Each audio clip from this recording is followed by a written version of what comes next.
ನಮಸ್ಕಾರ ಸ್ನೇಹಿತರೆ, ನಾನು ನಿಮ್ಮ ವಿಕಾಸ್. ನನ್ನ ಮೊದಲನೆಯ ಯೂಟ್ಯೂಬ್ ಬ್ಲಾಗ್ಗೆ ಸ್ವಾಗತ. ನಮ್ಮ ಸೆಮಿಸ್ಟರ್ ಎಕ್ಸಾಮ್ ಕೂಡ ಮುಗಿತಾ ಬಂತು. ಇನ್ನೇನಪ್ಪ ಎಕ್ಸಾಮ್ ಮುಗಿತಲ್ಲ ಅಂತ ಸುಮ್ಮನಿರೋದಿಲ್ಲ ನಮ್ಮ ಫ್ರೆಂಡ್ಸ್ಗಳು. ಈ ಸಲ ಸ್ವಲ್ಪ ಡಿಫ್ರೆಂಟ್ ಆಗಲಿ ಅಂತ ಇಂಟರ್ನ್ಯಾಷನಲ್ ಟ್ರಿಪ್ ಪ್ಲ್ಯಾನ್ ಮಾಡಿದ್ವಿ. ಈ ಕಿವಿಲಿ ಗುಗ್ಗೆ ಪಗ್ಗೆ ಇದ್ರೆ ನೀಟಾಗಿ ಕೇಳೋದೇ ಇಲ್ಲ. ಏನಂದೆ ಇನ್ನೊಂದ್ಸಲ ಹೇಳ. ಇಂಟರ್ನ್ಯಾಷನಲ್ ಟ್ರಿಪ್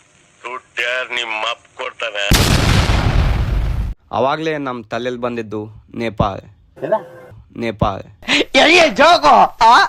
ನೇಪಾಳ್ ಇದೊಂದು ಸುಂದರವಾದ ದೇಶ.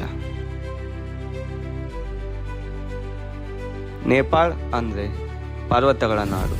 ಎಲ್ಲಿ ನೋಡಿದ್ರೂ ಬೆಟ್ಟ, ಹಸಿರು, ಗಿಡಗಳು, ತಣ್ಣನೆಯ ಗಾಳಿ. ಇಲ್ಲಿನ ಊಟವು ತುಂಬ ಸಿಂಪಲ್. ಮೋಮೋಸ್, ದಾಲ್ ಬಾತ್ ಹೊಟ್ಟೆ ತುಂಬ ಆಗುತ್ತೆ. ರುಚಿಯಂತೂ ಚೆನ್ನಾಗಿರುತ್ತೆ. ನೇಪಾಳನಲ್ಲಿ ಹಳೆಯ ದೇವಾಲಯಗಳು, ಮಠಗಳು ತುಂಬ ಇವೆ. ಅಲ್ಲಿ ಹೋದರೆ ಮನಸ್ಸಿಗಂತೂ ಶಾಂತಿ ಮಾತ್ರ ಸಿಗುತ್ತೆ. ಇಲ್ಲಿನ ಫೇಮಸ್ ಜಾಗ ಅಂದರೆ ಪೋಖ್ರಾ ಮತ್ತು ಕಾಠ್ಮಂಡು.